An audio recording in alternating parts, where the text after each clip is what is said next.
I am so sorry to bother you. I got my cake pops removed. A few weeks ago, Lily Tino tried to coerce me into having sex with her. Now it's time to turn my candy cane into a...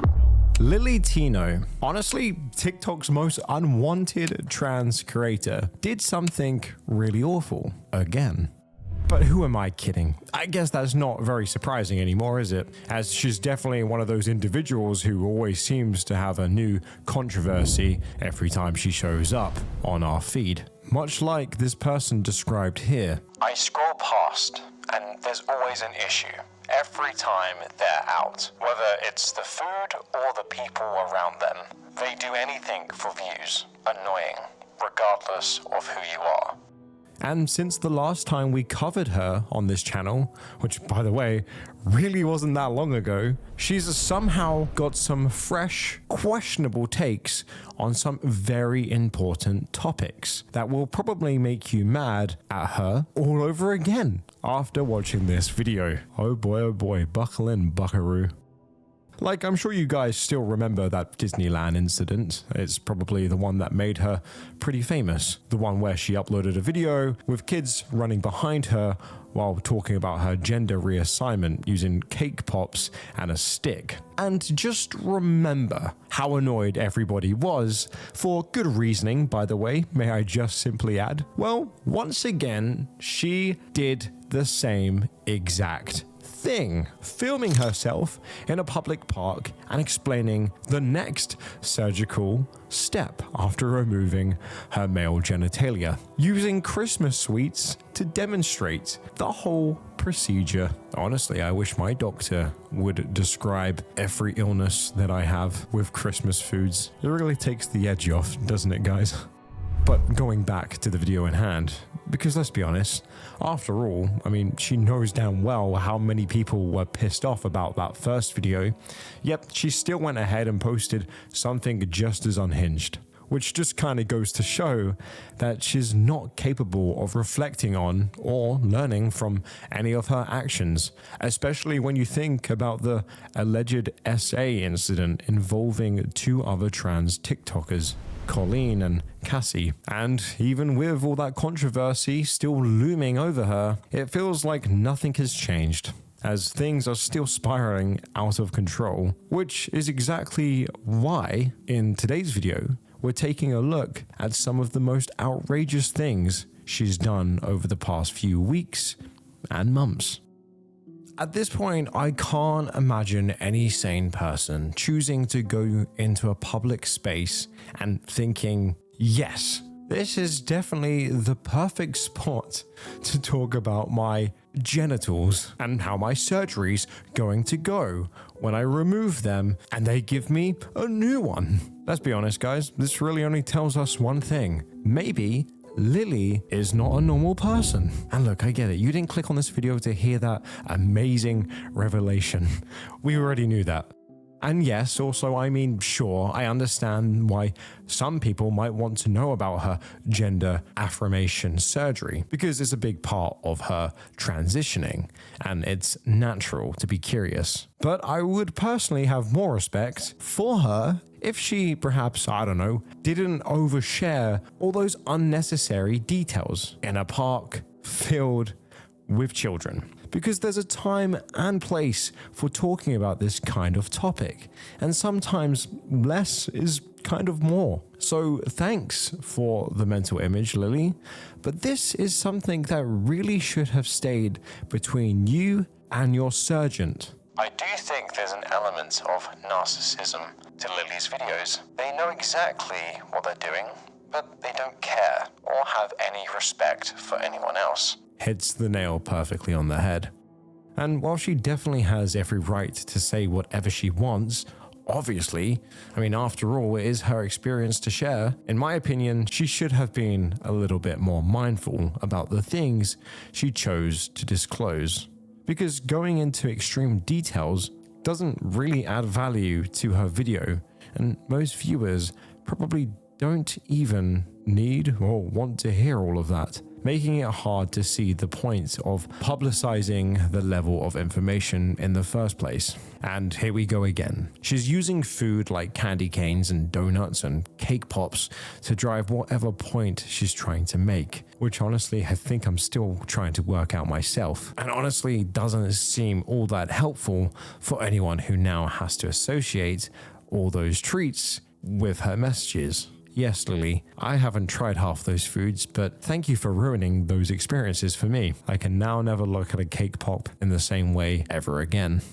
Apparently Lily is not learning from them because she's continuing to do it. I genuinely believe that she's doing it for the shock value and to get eyes on her pages, and it's working, so good for her. And as it stands right now, she hasn't really learned from any of the feedback or criticism she got from the Disneyland video, or tried to tone things down when talking about sensitive stuff on her TikTok account. And as we can see, her complete lack of shame and consistent need for attention is pushing her to repeat the same mistakes, even if it's clearly upsetting just about everyone, like those in the trans community, who honestly she should care more about since they're the ones she's supposed to be representing. But at this point, I don't think any of them want anything to do with her. Well, as long as she's staying in the public eye, she'll keep doing her thing no matter who it ticks off. I agree that the person is a massive troll. Some people will do anything for attention. One day they'll look back, realize what they have done, and how they've alienated everybody around them, and possibly regret it. The internet doesn't forget. And just to point out, in case you were wondering, why she decided to make the same kind of content again. For attention, even though she must have known by now how people would react. The answer is simple. Think about it, guys. When she posted that first shock value video, it worked in her favor by getting almost 8 million views, which as far as her videos go is the highest one so far. Are we really shocked that she's trying to pull this off again? She tried to make an apology video, but in the apology video, she just kind of doubled down and she got upset with everybody else, pretending to somehow be the victim in this. Now that my cake pops have been removed, the question is, do I want to turn the stick into a donut? Last time we talked about the inversion method, which takes the cake pop stick and flips it inside out to create the lining of the donut. Unfortunately, a donut made this way cannot self-glaze, but there is a method that can. It's called the pull-through method. In this method, the cake pop stick isn't used. Instead, they take the tissue from your abdomen, I will use this bag to represent that, and they pull it down to create the lining for the donut. So instead of going from the outside in, you're going from the inside down. And because of the nature of your tummy lining, this donut can now self-glaze. And look, she noticed that people were associating her with those types of videos. And once you're known for something like that, it's not like it takes a lot of effort to just keep going. Although, yeah, it might not sit well with most of us, but from her point of view, any publicity is good publicity, and well, that's all that matters to her, especially when she's making the money for her trips, outing at restaurants, and to go back to Disney World again. Look, I'm generally so proud of Lily for going through the process of getting her cake pops chopped off, if that's what truly makes her happy, but I don't get why we're subject to hearing about it in the most childish way possible. In fact, dumbing things down might be an attempt to make it easier to talk about and more digestible for her audience. But at the same time, she's fully aware of how absurd some of her made-up terms are, like self-glazed donut. The fuck does that even mean? I really didn't need that word added to my vocabulary.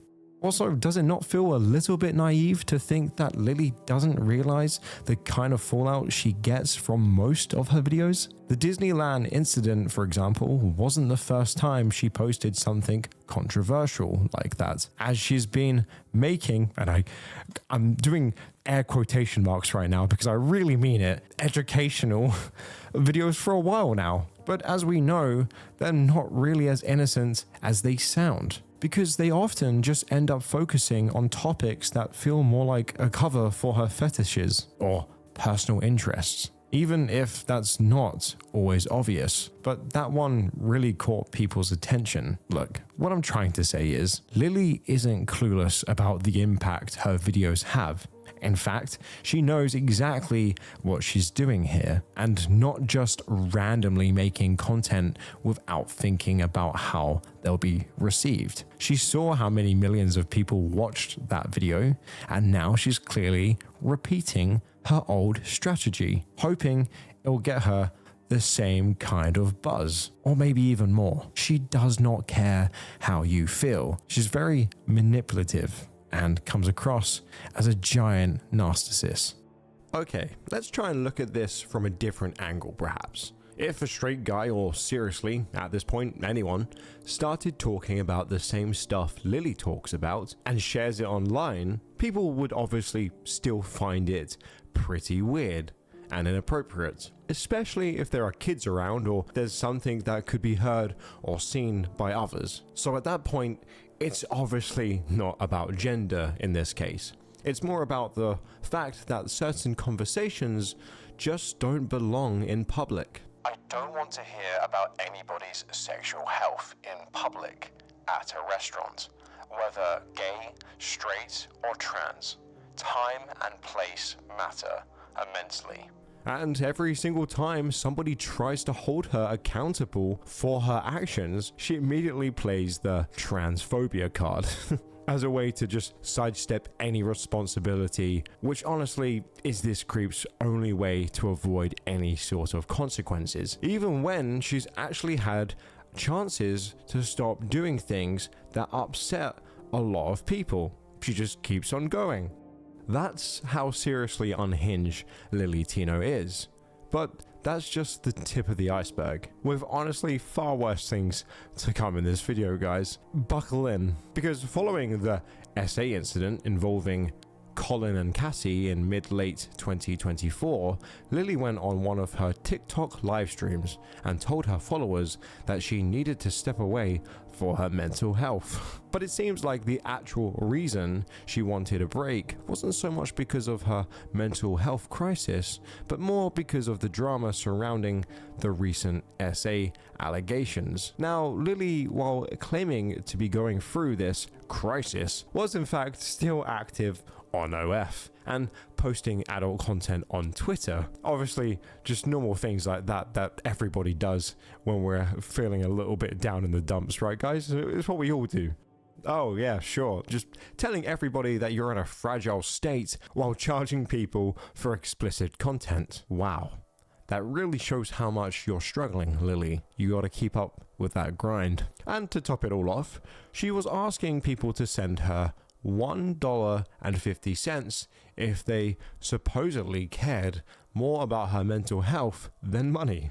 I would not have sent that $1.50. But this wasn't a one-time thing and wasn't just a couple of bucks here and there neither, as she was begging for a lot more, with Venmo payments ranging from $5 to $100, while saying that the money would go to her so-called mental health treatments? What? Well, at this point, I think that's enough for us to call it for what it is. Lily Tino is a manipulative piece of shit. And also, guys, you can actually join my members, or you could even give me a donation in the comments down below. And to be honest, I'm really struggling with my mental health. I actually feel really sad right now, and why would I not? I'm covering Lily Tino. Of course my mental health is jeopardized. So the only way I feel like you guys could perhaps make me feel a little bit better is if you could send some money my way, please, and it will go towards my mental health treatments. That includes alcohol and gambling. Just what the doctor ordered. I was about to make a post asking what we think of her. I'm sorry, but she is a straight up dry beggar. Dry? That is a straight up pay my rent, pay my bills, pay my meal, and pay my mods. That is like calling Niagara Falls dry. That's crazy. I was just watching her live, and it really rubbed me the wrong way when she said, "Thank you so-and-so for sending me $100. Now my rent is paid," or something like that. Does she actually have an actual job? And to that, I think I would like to reply, yes, full-time bitch. But look, the only way to confirm she was lying is by checking out these videos of her dining at expensive restaurants around that time. At the very least, Lily could have just posted a simple message like, "Hey everyone, I'm stepping away for a little bit," because that would have shown more consideration for her followers, since she was taking their support and money and using it for things that didn't match what she said. She was basically misusing their trust right in front of them. And I'm just saying, if you're going to take a break from posting, you really should be upfront about why you're doing it. Since you have donation pages set up and your followers have been helping you out with everything you've been saying you're going through. But Lily clearly doesn't care about them, and these people definitely deserve much better than to be tricked and taken advantage of like this. That's why, again, I'm proposing you guys come to me. If you guys could please leave some money in the comments down. Now, on another note, when Lily posted that video saying Kurt Cobain was trans, of course, more people came for her.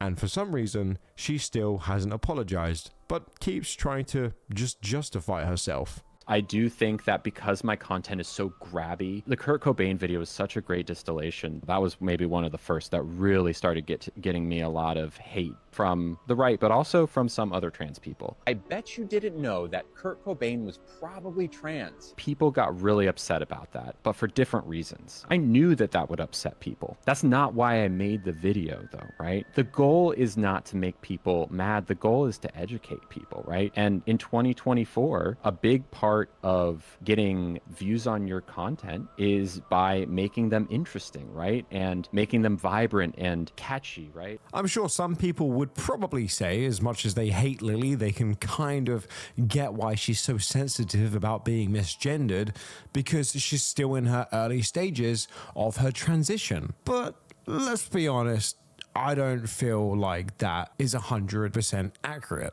I think she really baits people in restaurants, and I think she does it purely for attention. Hi. I use she, her pronouns. I'm not sir. Yeah, like it's like a knife in the heart. I did specifically ask ahead of time not to be called sir. Yeah, I'm just gonna go. And look, when people use the wrong pronouns or refer to her in a way that doesn't match how she identifies, it does probably feel like a personal attack sometimes. Like society isn't seeing her the way she wants to be seen. So in defense of herself, when called sir or Mr., she often points out to her feminine clothing as proof of her gender identity. And in her mind, this reasoning makes perfect sense. But ironically enough, she's doing the very thing she calls out in others. She believes that if someone dresses like her, they must share her gender identity. But of course, their whole point is that gender stereotypes are harmful. Are we starting to see the contradictions here?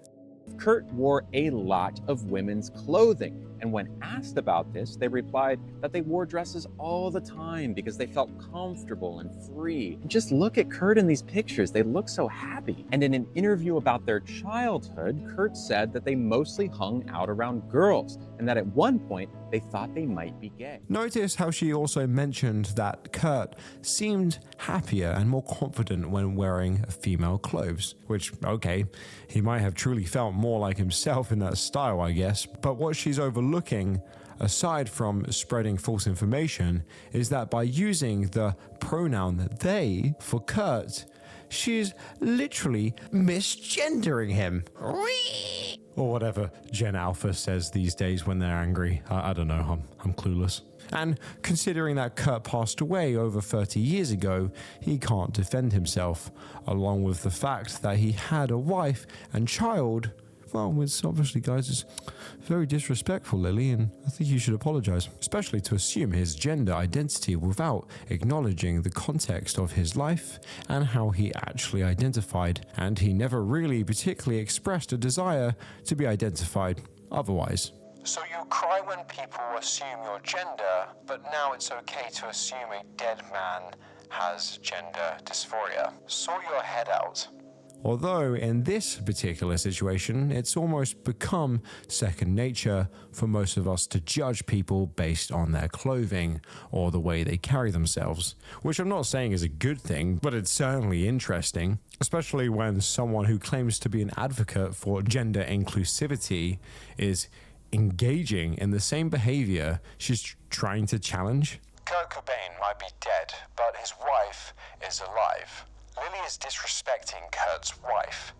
Even if I had no respect for Courtney, it still rubs me wrong.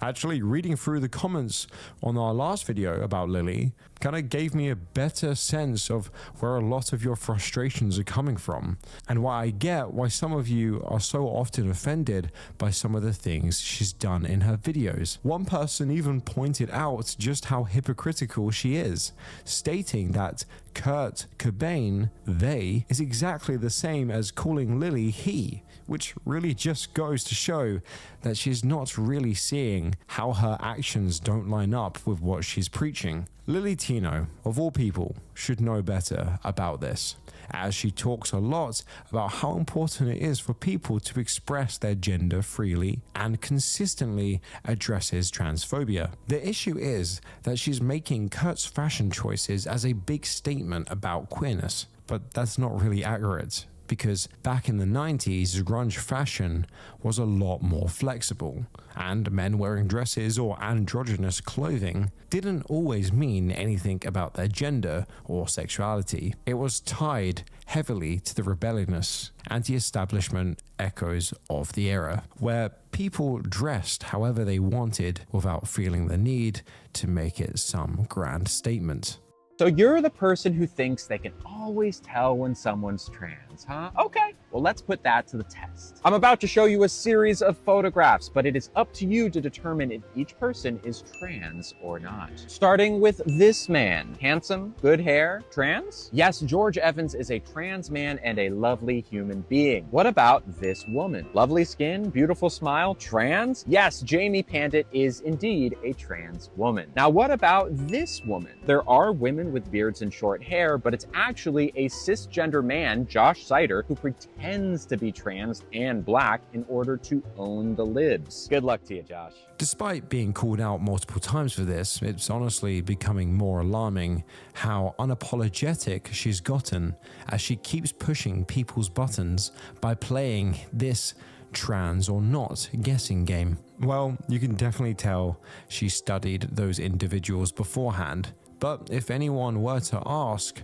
to figure out if the people shown in that video had gone through transitions, honestly, I really doubt they would get the answer right. Because the truth is, well, you just can't tell by looking at someone and know if they're trans or not. That's ridiculous. This kind of context also makes things harder for trans and non-binary people, or anyone for that matter, who doesn't fit into the traditional norm, because it reduces their entire identity to a cheap guessing game. And she's again sending this very dangerous message that it's completely okay to just make assumptions about someone's gender and about the whole gender thing.